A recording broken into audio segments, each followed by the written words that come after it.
7 months ago, 8 months ago, Bernie Sanders berated Elon Musk. Just a bunch of things. He's making too much money because I think Elon Musk had gotten, $2.4 billion of subsidies for Tesla.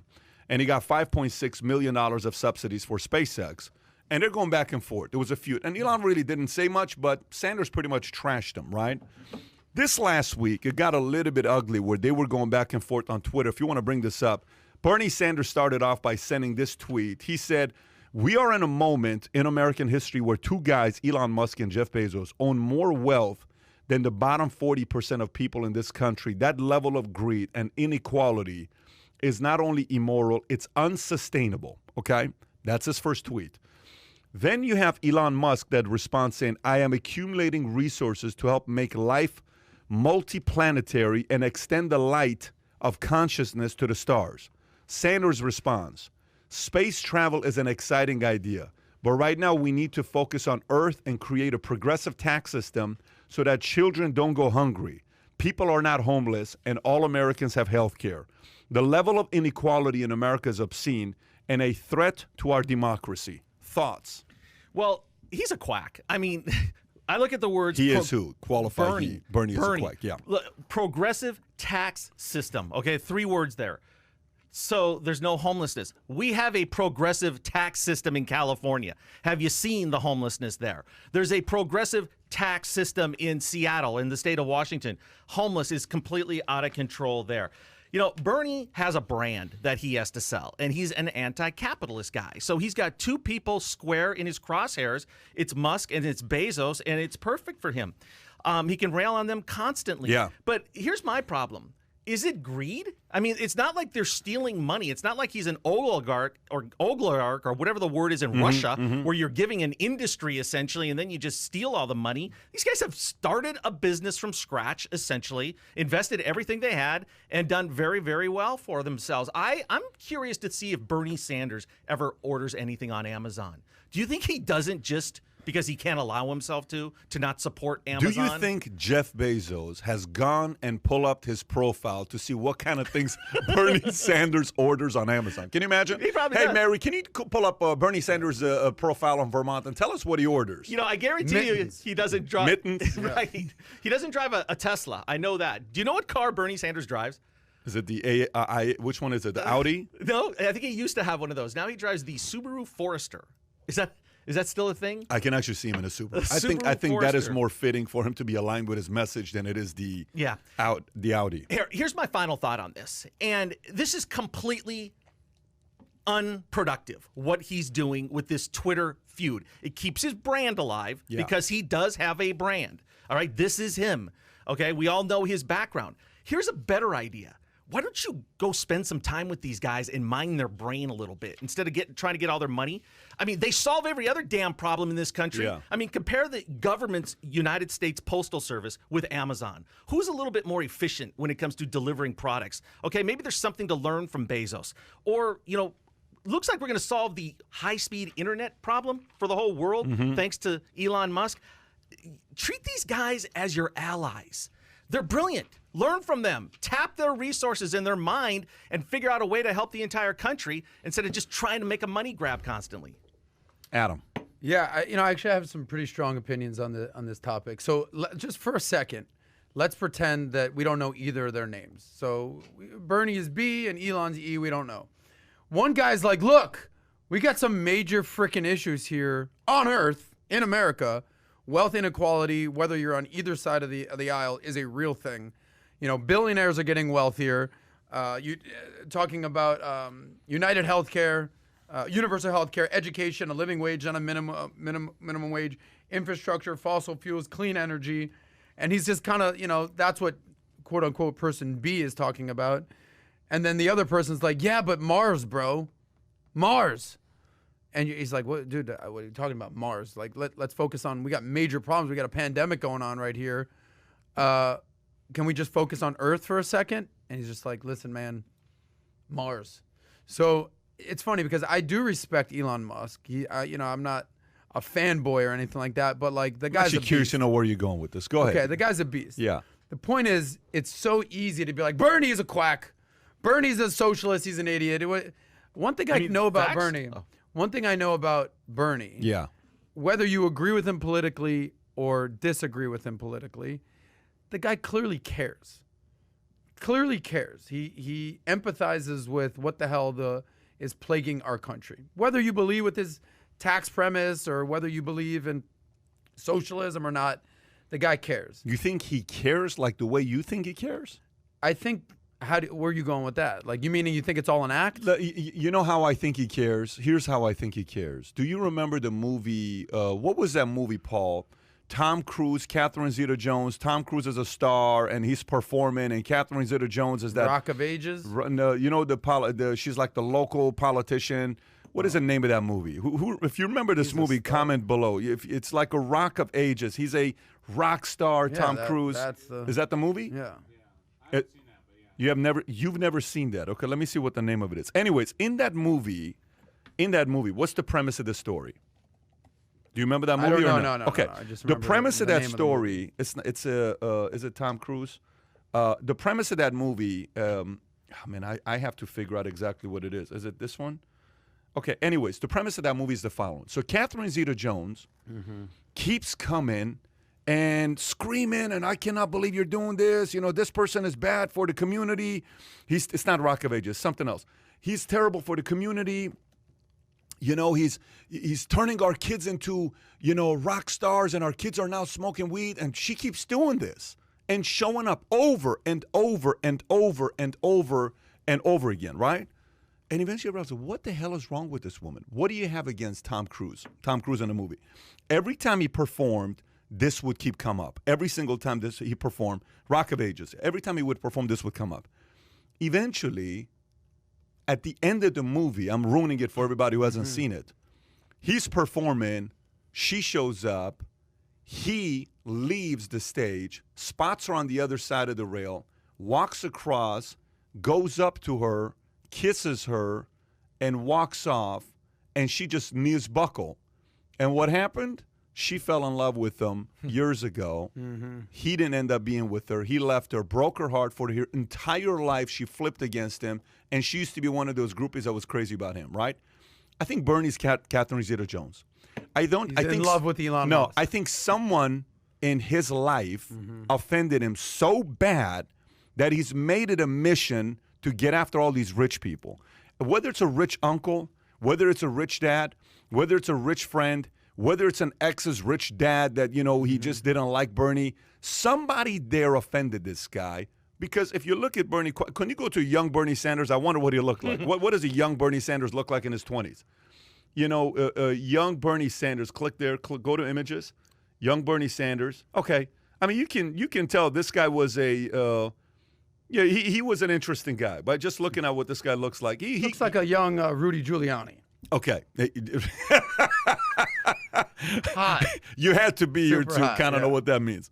But the moral of the story is, I think someone offended him, and he got upset, and he's doing what he's doing. You're basically saying he's got some deep-rooted issues. issues. Buddy, it's so deep none of us know about it. The guy got married in Soviet Union. He went to Soviet Union for his honeymoon. I mean, somebody got a hold of this guy very, very early. Were you going to make another point with this where the other guys are saying space and this guy's saying we got problems? I mean, that's just sort of the overarching theme here. I mean, all you have... Look, one thing, this is actually pretty interesting. So Elon Musk, as much as he's a capitalist, a lot of his wealth comes from this corporate welfare, from these government subsidies. Yeah. He's got $5 billion in subsidies. So, just using Bernie's words, he says, what a hypocrite. Elon Musk has received billions in corporate welfare from U.S. taxpayers. Now he wants to stop 30 million Americans who lost jobs from receiving $600 a week in unemployment, while his wealth has gone up $50 billion. This was back in July. More recently, every time Elon Musk pokes fun at government assistance for the 99%, remember, he would be worth nothing without the $5 billion in corporate welfare. Elon Musk loves corporate socialism for himself and then rugged capitalism for everyone else. So he does have a point there. Okay, Elon Musk does get billions and billions of corporate subsidies. There's a very easy argument for that. There's a very easy argument for that. So many years ago, I asked the following question. I said, okay, So say you raise taxes from 30% to 40%. Take whatever each percent is. Right now, by the way, FY, if you're listening to this, let me tell you what announcement was just made that I think everybody needs to know. If you are having any kind of capital gains, anything going on with major tax event, make sure it happens in 2021, not in 2022. Because 2022, get ready to force taxes to skyrocket in ways you've never seen before. My prediction, I could be wrong, I'm just telling you. 2022, 2023, and it's not going to change till 2024, 2025. Probably 2025 is when the taxes are going to go back to normal. 2022, taxes are going to the roof. Let me give you a couple hints on why this could potentially happen. So, number one, there's an article that came out this morning with Morning Brew, okay? And they talk about how the wealthiest 1% of U.S. households fail to disclose 21% of their income, according to a new study done by who? IRS researchers. Makes sense on who would do that research. The top 1% is failing to disclose 21% of their income. Okay, so what do? Some of these incomes are automatically reported to IRS, but other income stream can slip by the agency's auditors who sophisticated strategies, including what? Which help the top 1% of it. Offshore accounts, pass-through businesses, LLC. They want to target LLCs. LLCs for years have been what? Pass-through businesses, which means what? It's a partnership popular with family firms, investment funds, real estate businesses. They're perfectly legal, but since their income isn't taxed at the corporate rate, it's easier to hide, and some politicians want to raise taxes on LLC. Catastrophic, because that's small businesses that are doing what they're doing. These are not billionaires. It's a small LLC that we're talking about, right? But watch what it ends up with. Enforcement isn't also what it used to be, okay? Audit rates have slipped over the last decade as the IRS lost 15,000 staffers. The agency commissioner, Charles Reddick, brace for impact, asked Congress for more funds, arguing for every $1 spent on enforcement, the returns are $5 to $7. So it means we're going to go auditing more people. Collecting unpaid income taxes from the 1% could bring $175 billion into the Treasury annually. That's the study. Now, when you read this, what do you say? There's two ways you can read this article. One is what? Okay, yeah, let's go find this money from these rich people. And the other one is what?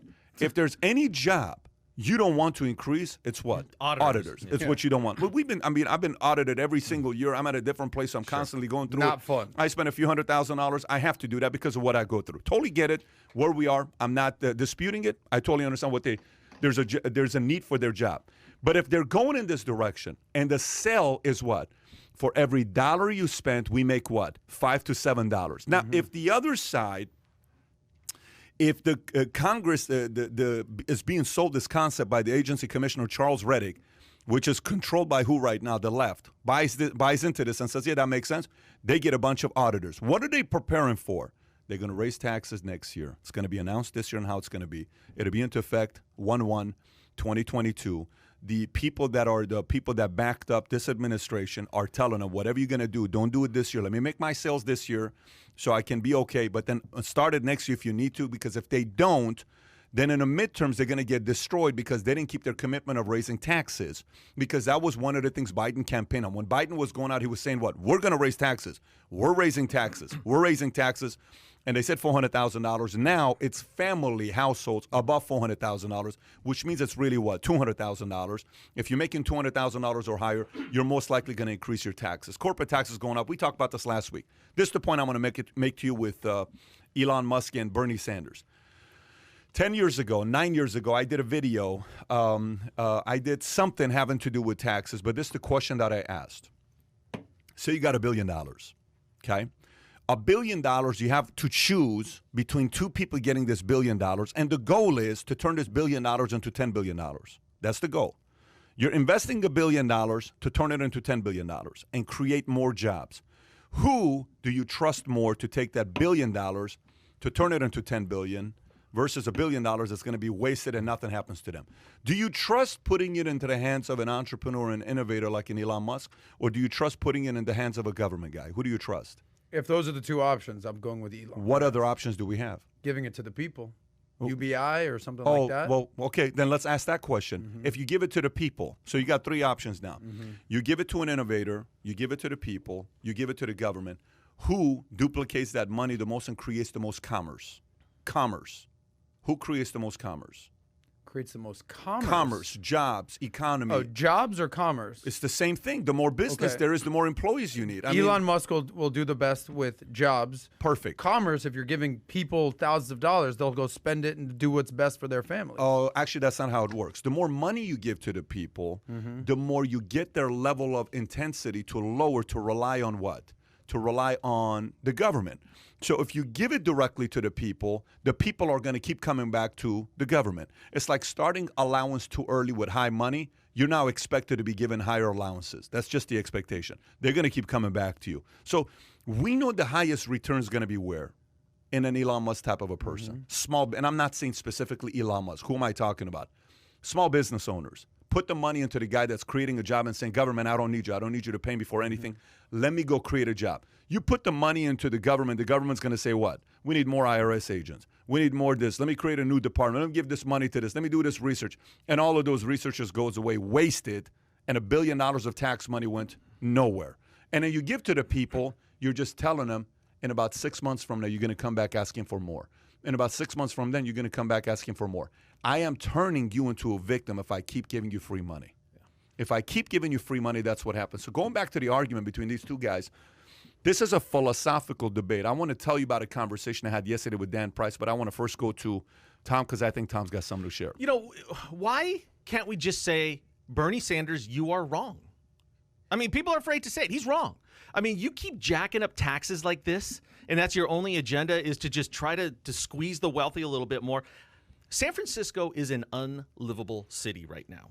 Unlivable. I mean, if you were to go, and I have, if you were to be in the city of San Francisco and see for your own eyes what it's like, you would not believe it. A few weeks ago, I had to drive through downtown L.A. to get to the Children's Hospital. Dash was getting his boot off his foot after breaking his leg. And literally driving through downtown, you could smell downtown LA. You could smell it through closed windows of your car. It's really, really bad in some of these cities that believe that taxing your way to solve every problem is the solution. And I just wish we could maybe, it'd be okay to say, hey, Bernie Sanders, you are wrong, you know, or maybe just an objective person to say, no, you're incorrect. Same thing with Dr. Fauci. I mean, it's these guys that have been in these positions for so long, they can get away with saying whatever they want, and we're supposed to take it for gospel because one's a doctor, one's a senator. But, you know, and $185 billion that you're talking about the IRS would get in newfound revenue, where would that go? I mean, how long would that even last? That's more auditors, right? More government employees, right? But I mean, and they said they find $185 billion. How long would that even last in the Treasury? The other tax bill that you have to watch is that one that Elizabeth Warren and Bernie want for the uber wealthy, where they think they can generate about $3 trillion over the next 10 years. But they're coming after that money. They see it out there, and it's going to happen next year. Listen, it's going to happen next year. And by the way, the reason why it's going to happen next year, they have to do it pre-midterms. They have to do it pre-midterms. FYI, if I'm a Democrat and I'm a Democrat that I have Biden and Kamala on my team, and I have to worry about keeping AOC Sanders happy and Elizabeth Warren, if you don't do the tax plan next year, when can you do the tax plan? Let me say this one more time. If they don't drive their tax plan next year, what happens? When's the next time they're going to get an opportunity like that? The year after the midterms. There's no way they'll have that because they're going to lose the House and they're going to lose the Senate. Right now it's 50-50. All it takes is a couple, and the House is making some momentum. People typically get upset at midterms, and it flips. It goes from all, you know, typically you'll see a Republican have control of all three. You only have 2 years to impose your philosophies. 2 years later, you lose one of them, House or Senate. Then you can't go as aggressive. They're going to impose this in the next 12 months. It'll most likely happen in 2022. When it happens, midterms, they're going to say, we told you we were going to do this. We did. Then they'll all be united. Joe, Kamala, Elizabeth Warren, Sanders, AOC, all of those guys from different camps, they'll be united going into 2024 because they want to continue this for 4 more years. So that's what I see happening here, and that's one of the reasons. So remember this. Here's a couple targets. Florida, major target. The state of Florida is going to be targeted hardcore, okay? Hardcore is going to be targeted. DeSantis, public enemy number 1 right now. Number 2, Texas is going to get destroyed. They're going to be hitting Texas nonstop, okay? And by the way, Texas is not as right-wing as people think it is. Texas is going more to, the center, and it can be flipped, just so everybody knows. They got people like Beto over there. They got a lot of superstars over there, Florida, that's coming up. You know what's the next state they're gonna target? You're gonna see Tennessee being there. You're gonna see Nevada being there. Any of the states that are no state taxes are number one enemy right now because it's working. Because it's working. People are moving there. It's enemy of the state number one. So you're going to see a lot of articles talking about terrible lifestyle, terrible living, not the funnest, not this, all these statistics and research done by the government that they get to control whatever kind of data that they want to control to sell their points. The challenge with this is the following. Yesterday I talked to Dan Price. I don't know if you remember Dan Price. Can you pull up Dan Price? If you see who Dan Price is, if anyone's going to remember this guy, I think it's going to be you. Pull up the article. Don't go to images. Course. I know this guy. Paid everybody the same salary. Yeah, paid everybody the same salary. So I got to tell you how this thing went yesterday, okay? Just how this thing went yesterday. FYI, if you guys didn't know this, when this guy did his news talking about that he's lowering his income from $1.1 million to $70,000, and he's going to pay every single one of his employees $70,000. You ready what happened to that story? 500 million interactions on social media, and NBC's video becoming the most shared in network history. Besides from that, it was the most read article on New York Times for the week, front page of Reddit 2 days in a row, front page of MSNBC, front page of NBC, front page of ABC News, Mashable, trending article on Upworthy, BuzzFeed, trending on Twitter for 2 days, trended on Facebook for 3 days. That story. What year was it? 2015, when that came out. Okay, this is Obama era. Obama, years prior to that, gave him a recognition as the Entrepreneur of the Year himself. It was the SBA Entrepreneur of the Year award presented to him by Barack Obama. Okay? So now watch what happened yesterday. It's very important to hear this story because, first of all, I applauded him to coming on. I told everybody, I'm not sure why this guy said yes because I was surprised that he said yes. So I told him, I said, first of all, kudos to you for saying yes to this. And I said, I appreciate you for doing this because it's a case study for the rest of us.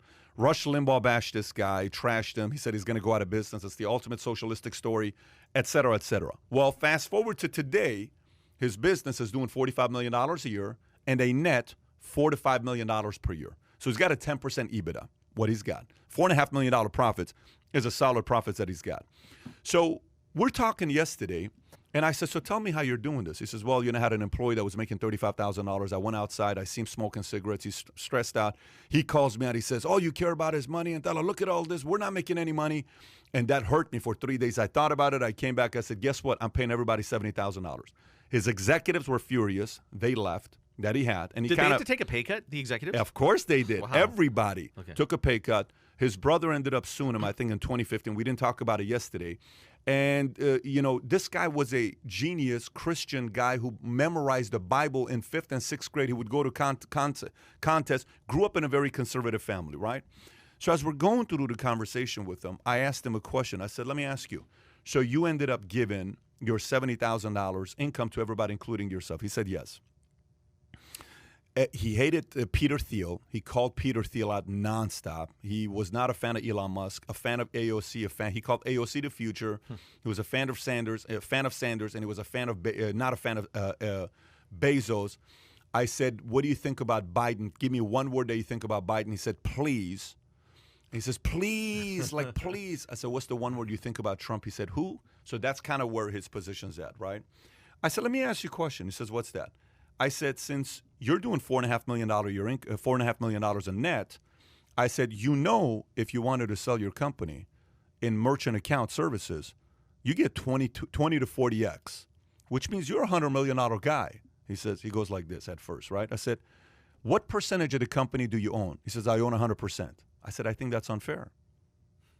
I said, I think you should. I said, how many employees you got? He said, 200. I said, I think you should follow through and give 200 of your employees each 0.5%, because you're right now worth $100 million. Then he backtracked. Well, it wouldn't work. Why wouldn't it work? Well, because of this. Because if we were to do it, I would never sell the company to anybody, because if somebody that bought the company, they would have to agree to pay everybody $70,000. I've never laid off anybody. I've never fired anybody, and that just wouldn't work because we're not a $100 million company. I said, no, you're a $100 million company. You got $4.5 million of profits. What do you guys do with the profits? Well, we talk about it, and then it led to the conversation being, I said, so let me get this straight. You call all these guys scam artists because he says capitalism is a scam. He says you also bought into it. He's telling me like you also bought into the scam. It's a fascinating interview when this thing comes out. I said, so why wouldn't you give equity to everybody? He says there is no value in the equity, but you want 100% of it. If it's 70,000, give it to everybody. I said, what's wrong with the way the system is in America? The capitalists can make money. I don't mind you being worth $100 million. I said, but I want you to follow through. He says, well, think about it. It's a good idea. I'll think about it. I said, no, well, it's not fair. You're worth $100 million. Why not take that $100 million and share it with everybody else? So everybody's worth at least $500,000.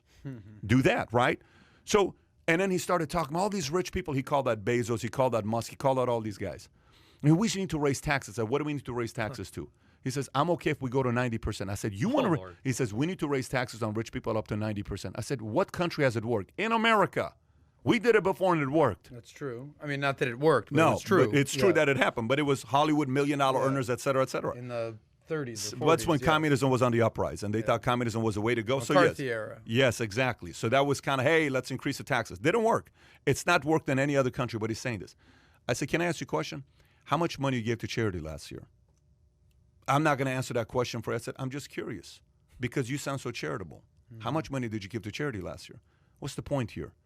Bernie Sanders is telling others how to live. And go look at how much money he gives away. You tell me who's made a bigger positive impact for the world between the two. It's not even one is creating, the other is regulating. Let me get this straight. One is creating opportunities, getting us to think on 5 ways to improve. The other one is sitting out there saying, we got to tax this guy more and slow him down. So if you and I had a choice of having 10 Bernie Sanders and 10 Elon Musks in the world, which one makes the world a better place? 10 Elon Musks or 10 Bernie Sanders? I'm curious. It's not even a question. I'm curious what you think, because your argument is the fact that one is talking about, let's go on space, and the other one is talking about, let's fix the problem here. What would you say? Yeah, I mean, clearly Elon Musk. Why, though? Tell me why. Jobs, productivity, commerce, I agree. But that's not, at the same time, Bernie Sanders can have some valid points. It's not like it's a zero-sum game where it's like you either go Elon or Bernie. Do I agree with taxing the wealthy and universal health care and all that That's that what Bernie he's talking wants? about, though. I don't agree with all of that. But do I agree that income inequality is a problem? Do I agree that 67% of Americans live paycheck to paycheck and something needs to be done? Even it's the economists. richest country in the world. And this is the and richest. almost 70% of our people live paycheck to paycheck. But whose fault is that, though? We have so much of, like, here's the challenge, man. Let me tell you what the biggest challenge is with this. And it's very frustrating that we have a hard time. Like, when I get a call and they tell me what my son did wrong, okay?